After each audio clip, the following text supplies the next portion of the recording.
we are going to introduce all the homesteaders that are here, starting with us. So my family, come on up here.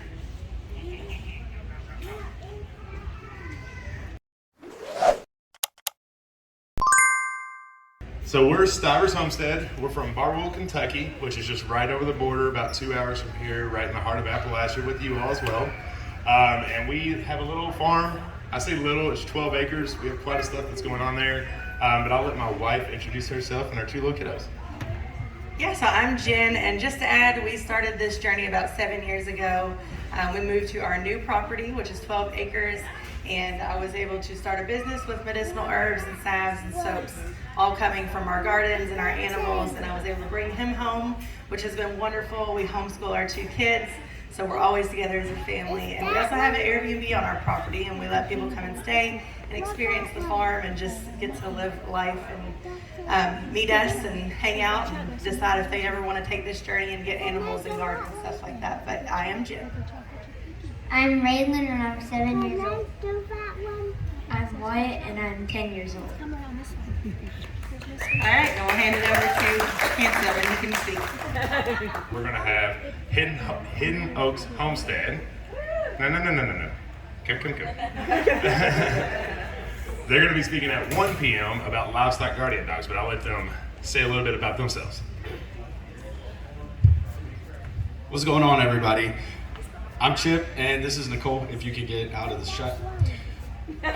So we've been homesteading for about 3 years now. We bought our homestead in 2018, took 2 years before we were actually able to move on to it.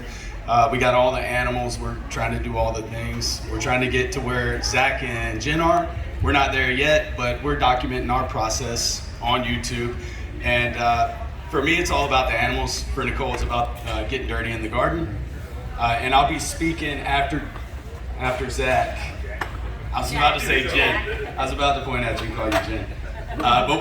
I'll be speaking after them about the importance of having livestock guardian dogs on your property, what to look for, how to train them, and got to keep those livestock safe. Can't have them just to feed coyotes. All right, and then after me is going to be Anna from the Homestead.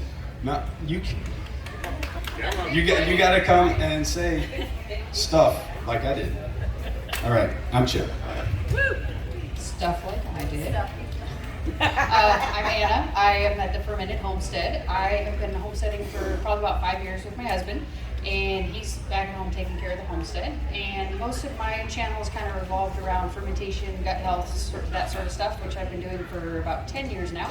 And I just kind of share all of the geeky information about it and share all types of food preservation, gardening, chickens, all that sort of stuff. And I just kind of document it on YouTube. I also have a booth over there next to the Stivers where I'm selling the fermented foods, all kinds of sauerkrauts, pickles, you name it.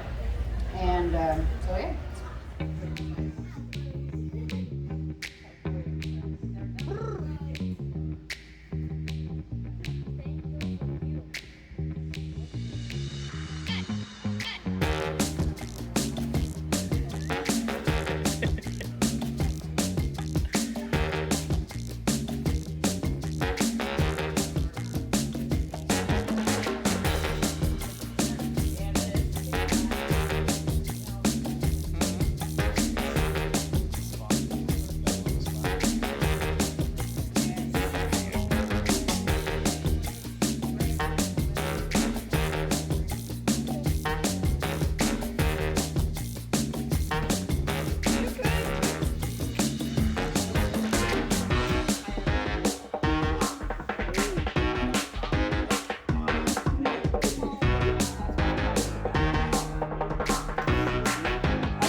That's true.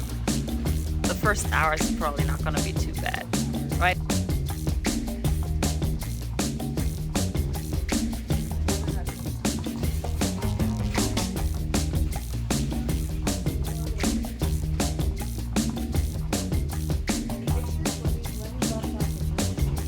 Oh yeah.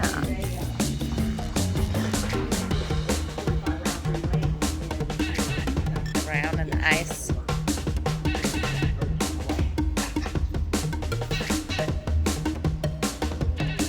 Because with the stuff that's been going on with our world, I think it's an important topic to speak about, especially when it comes to not letting yourself fall too much into fear and learning how to do something.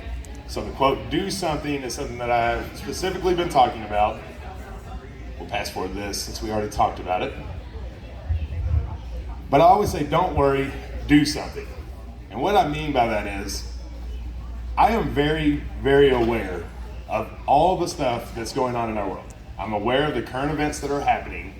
However, if you have enough time on your hands to worry yourself to death about every current event that's happening in this world, you're not doing enough. And all the way from Pensacola, Florida, we have Hidden Oaks Homestead, and it's their turn to come up here and talk about livestock guardian dogs. So I'll keep mine short and sweet, and everybody give a warm welcome to Chip. Woo!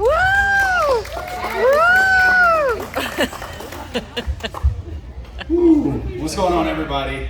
So we moved back, we bought 20 acres, and we started putting everything together. And we live out in the woods on 20 acres, and we have all kinds of different predators, from coyotes, bears, there's bobcats, raccoons, just everything out there in the woods, and everything loves to eat farm animals, especially chickens, baby goats, baby sheep. It's easy prey for them.